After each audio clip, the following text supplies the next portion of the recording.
Hello नमस्कार dear candidate, स्वागत है आप सबका हमारे यूट्यूब चैनल श्याम क्लासेज में।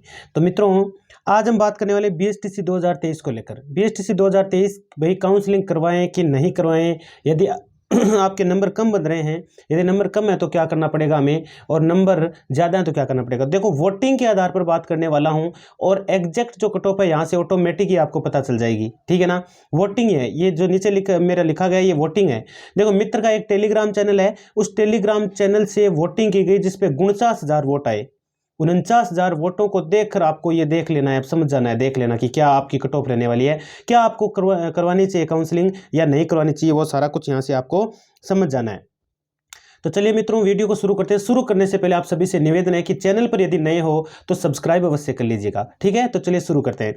बीएसटीसी 2023 वोटिंग है, 49,000 हुई है। देखो, जैसा कि टेलीग्राम एक मित्र का चैनल है, उस पर वोटिंग की गई है, जिसके बहुत खासे मतलब सब्सक्राइबर हैं, लगभग 1.5 लाख से ऊपर। तो उस पर वोटिंग की गई तो 49,000 वोट आए, जिसमें देखो ऐसे कैंडिडेट हैं जो 250 से 300 के बीच की मैं बात कर रहा हूँ। 30% ऐसे कैंडिडेट हैं जिनके नंबर 250 से 300 के बीच बन रहे हैं, ठीक है। और 300 से 350 के बीच में इतने लोग बोल रहे हैं, मतलब इतने कैंडिडेट ऐसे हैं 42% जो जिनके नंबर 300 से 350 के बीच है। और 350 से 400 के बीच में जिनके नंबर हैं वो इतने कैंडिडेट है 19%। और 400 प्लस वाले सिर्फ 9% लोगों की वोट आया है। 9% लोग ऐसे हैं जिनके नंबर 400 प्लस हैं।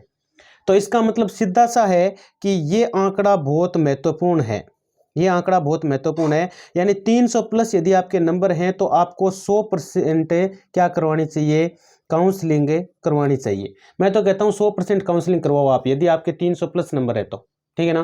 क्योंकि वोटिंग के आधार पर देख लो, 49,000 वोटिंग कम नहीं होती है, इसके आधार पर देख रहे हैं हम, ठीक है ना। तो 49,000 वोटिंग के बाद में ये देख लो आप 42% है, तो 42% है तो 100% मैं तो कहता हूँ काउंसलिंग करवाएं आप, यदि आपके 300 प्लस नंबर हैं।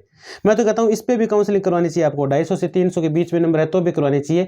लेकिन इसमें इतना सा है कि इसमें आपको करना पड़ेगा ऑल राजस्थान। क्या करना पड़ेगा? ऑल राजस्थान। भाई आपको जाना है इस लाइन में, बीएसटीसी करनी है, टीचिंग लाइन में जाना ही है, तो मैं तो कहता हूँ ये करना पड़ेगा, फिर इलाज क्या है, ठीक है ना। तो आप ऑल राजस्थान करके यहाँ पे भी ट्राई कर सकते हैं, आराम से आपको कॉलेज तो मिल जाएगी। हाँ, हो सकता है दूर मिल जाए, हो सकता है बहुत दूर मिल जाए कॉलेज, लेकिन कॉलेज आपको 100% इसमें भी मिल जाने वाली है, इस वोटिंग में भी, ठीक है ना। क्योंकि 250 से 300 के बीच में यदि आपके नंबर हैं तो भी कोई प्रॉब्लम वाली बात नहीं है, तो यहाँ पर भी आपको कॉलेज मिलने वाली है। समझ में आ रही है ना मेरी बात, मैं क्या कर रहा हूँ। 100% यहाँ पर भी कॉलेज मिलने वाली है आपको। हाँ, दूर मिल सकती है। और कैटेगरी की बात करें तो SC ST के लोग, उनको तो कन्फर्म यहाँ से मतलब 250 से 300 के आसपास यदि नंबर है, 300 से थोड़े कम है, 250 प्लस हैं, तो उनको आराम से मिल जाएगी, उनको तो सोचने की आवश्यकता नहीं है, ठीक है ना। और 300 से 350 के बीच में देखो इतने वोट आए हैं, तो मैं तो कहता हूँ यहाँ है तो 100% आप करवाओ काउंसलिंग, ठीक है ना। और काउंसलिंग करवाने का तरीका आपको बताया हुआ है। देखो, इसमें कोई है ना मतलब PTET वाला जो सिस्टम होता है ना, वो नहीं होता है यहाँ पर। यहाँ पर क्या होता है, जैसा कि मैंने पहले भी बताया था, एक पीछे का वीडियो डाला हुआ मेरा, मैंने बताया था कि 300 वाला कॉलेज ले जाता है और 380 वाला ऐसे ही बैठा रहता है। 380 वाले को कॉलेज ही नहीं मिलती है, 300 वाला कॉलेज ले जाता है। अब देख लो आप, ये सिस्टम है। तो अब आप समझ गए होंगे इस बात को तो आराम से, है ना, कि ऐसा क्यों है। और भैया बात करें 400 प्लस वालों की, तो इनकी तो बल्ले बल्ले वैसे भी है ना। 9% लोगों का यहाँ पे वोट आया है। देखो, 9% लोग ऐसे हैं जो 400 प्लस बता रहे हैं।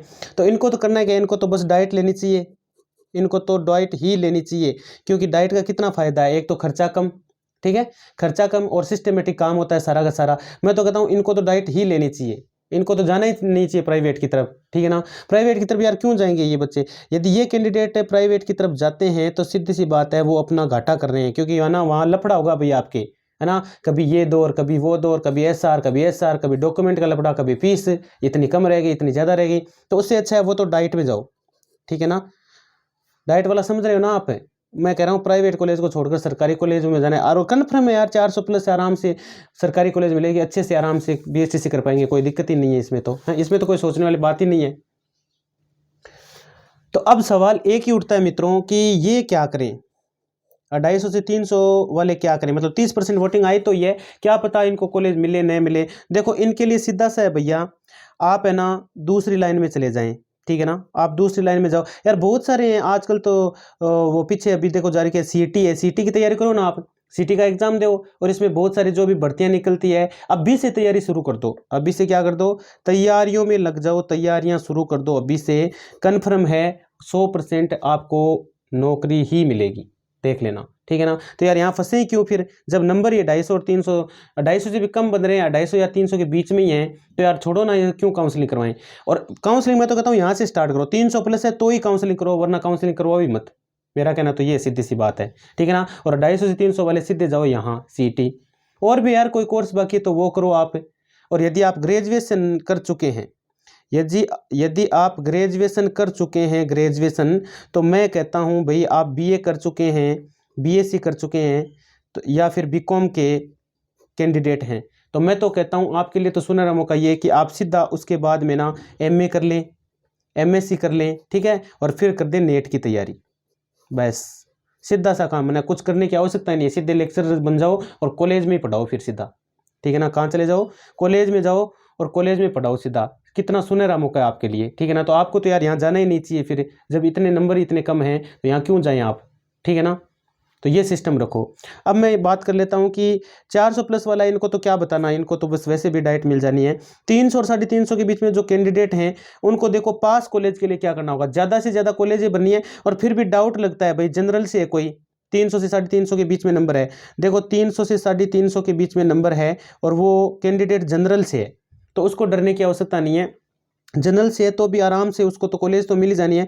उसको एक काम करना है कि पास की सारी कॉलेजें, और एक काम करना है कि उसको 5 से 7 कॉलेजें ऐसी सिलेक्ट करनी है जो एकदम पास में वो चाहता है कि यही मिले मुझे, उनको प्राथमिकता दे देनी है, ये पहले भर देनी है उसको, ये क्या कर देनी है, पहले भर देनी है, ठीक है। और इनको पहले भरने के बाद में जो बचती है कॉलेजें, वो शेष से आसपास की और भी कॉलेजें हैं, तो कम से ज़्यादा कॉलेज भरनी है, ये ध्यान रखना, ठीक है ना। ज़्यादा से ज़्यादा कॉलेज भरे वो, ठीक है। तो ज़्यादा से ज़्यादा कॉलेज भरेगा तो आराम से उसको पास में अपने ज़िले में कॉलेज मिल जाएगी, कहीं दूर जाने की उसे आवश्यकता नहीं है, ठीक है मित्रों।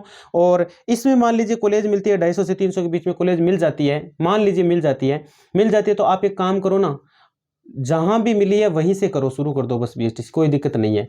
और आजकल वैसे भी यार यहाँ मिल जाती है आपको कॉलेज, तो यार सेटिंग वाला सिस्टम चलता है, तो थोड़े बहुत पैसे लगेंगे, पैसे वैसे देखिए ना, कभी कभार आप जा सकते हैं आराम से और यहाँ से करो ना, क्या दिक्कत है। यदि मिल जाती है कॉलेज तो ये काम करना चाहिए आपको, सीधी सी बात है, मेरा कहना तो यही है। अब मैं बात कर लेता हूँ कि नोटिस क्या जारी हुआ है।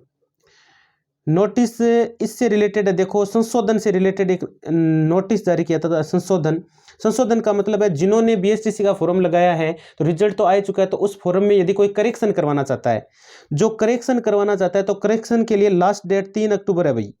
लास्ट डेट क्या है, 3 अक्टूबर, ठीक है ना। मतलब 1 से ये आपके 30 से 3 अक्टूबर, 30 सितंबर से 3 अक्टूबर तक का समय दिया जा रहा है। तो कल का ही दिन है, आज तो 2 अक्टूबर हो ही गई है, तो कल का ही दिन है। 30 सितंबर से 3 अक्टूबर का समय दिया गया था। 3 अक्टूबर कल ही आपके, 2 तो आज हो गई है ना। तो कल के कल आप ये काम कर लें, ठीक है ना। तो संशोधन वाला ई मित्र वाले के पास जाएं और ई मित्र वाले के पास जाकर के ये करेक्शन आप करवा लें। तो ठीक है मित्रों, धन्यवाद।